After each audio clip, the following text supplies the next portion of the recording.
Genesis chapter 1 and verses 8. This is what the Bible says. Hii aya iteremshwa kwa Musa na ikawa inasema namna hii, naisoma kwa lugha ya Kizungu.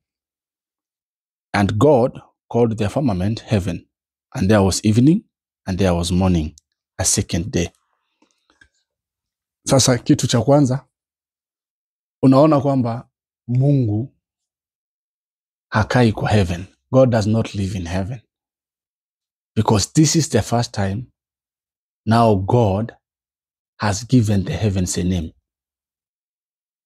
And the heavens that he has given a name is the firmament. The firmament is the place that I told you produces the oxygen that things are using on the face of the earth, living on the face of the earth to breathe, or rather to survive. So there is secret also in the firmament. And that's why it has been given a name. It's called heaven. So where people are looking for heaven, mahali watu wanatafuta mbingu ama mbinguni, wanatafuta mahali pasipofaa.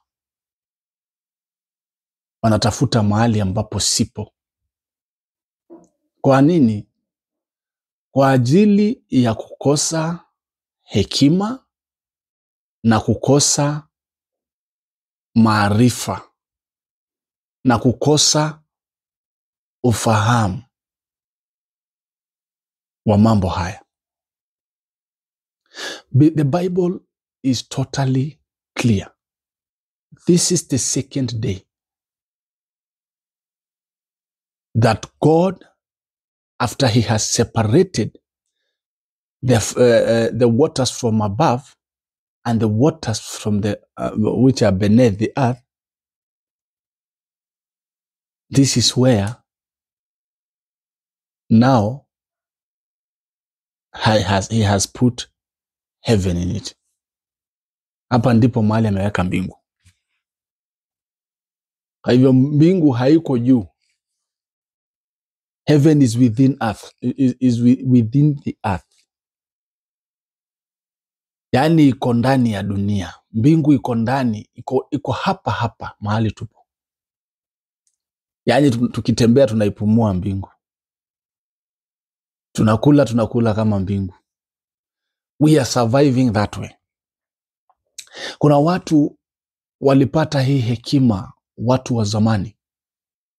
Kwa sababu watu wa kale walikuwa na hekima. Walikuwa wakitafuta elimu. Ndio maana saa hii watu wa leo hawajui mambo za kiroho. Hawajui mambo za ulimwengu wa kiroho. Lakini watu wa zamani walikuwa wakijua mambo za kiroho sana kwa sababu walitafuta elimu.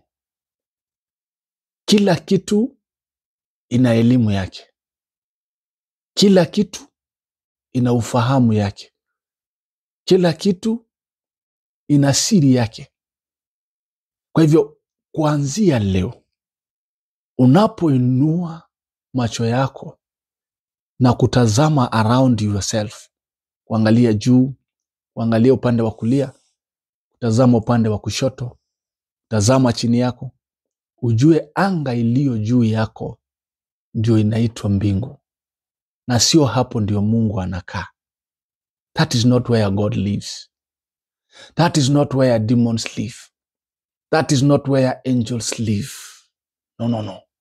That is where the oxygen you are breathing in lives.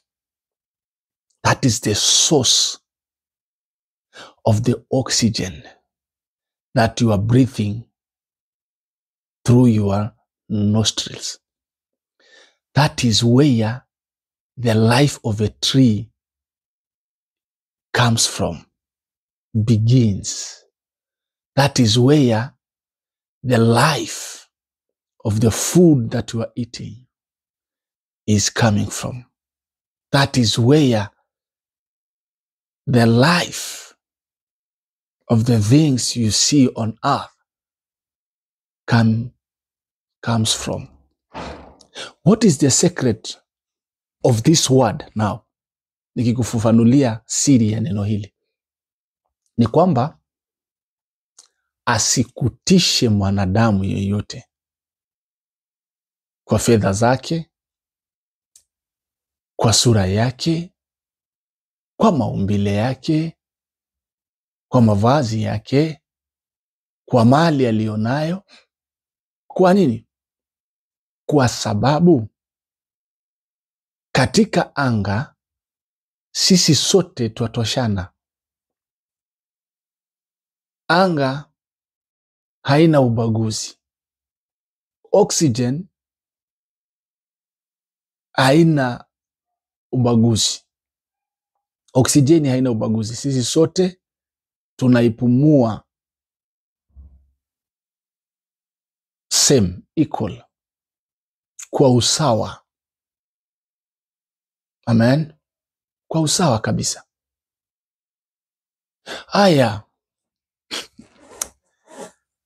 mambo haya ni magumu na ni mazito, lakini kadri ya jinsi tunavyoendelea kusonga mbele kwenye mafundisho yetu, ndio kadri tunazidi kusonga pale karibu kupata kufahamu siri za Biblia, siri zilizo kwenye aya za Biblia. Aya hii peke yake, and God called the firmament the heaven, and it was night, and it was evening, it was day, the second day.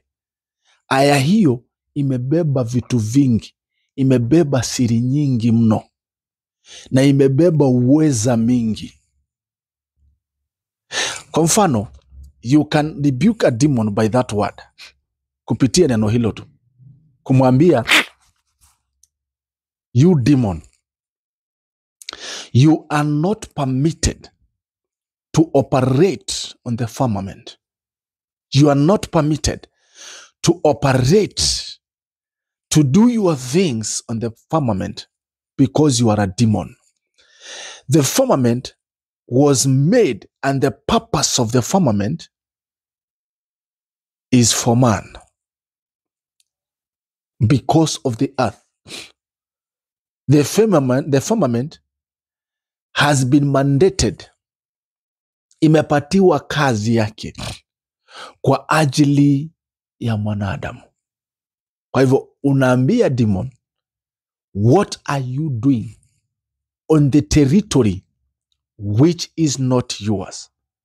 Even if you are sick, you speak to the firmament. You tell the firmament, when God set you where you are, you were not supposed to carry any disease upon man.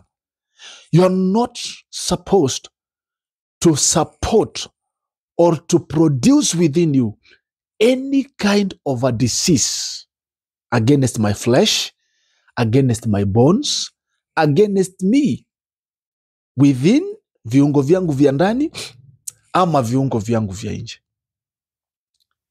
You learn how to speak to every territory, to speak to the things that God has made for you. Siri ni kuziongelesha, kuzinenea vitu ambavyo Mungu ameviumba, amevitengeneza kwa ajili yako. Mojawapo ni hii anga, hii firmament, hii maji, hii jua. Kwa hivyo nimekufafanulia tu kasiri kidogo kuhusu firmament na jinsi unaweza ukaiongelesha, jinsi unaweza ukainenea. Na hapo unapozidi kunifuata, Mungu atakubariki. Mungu akubariki sana mchana wa leo. Kwa wale ambao wamenitazama, kwa wasikilizaji wangu, tazama jambo hili mpaka mwisho na Mungu atakubariki. Amina.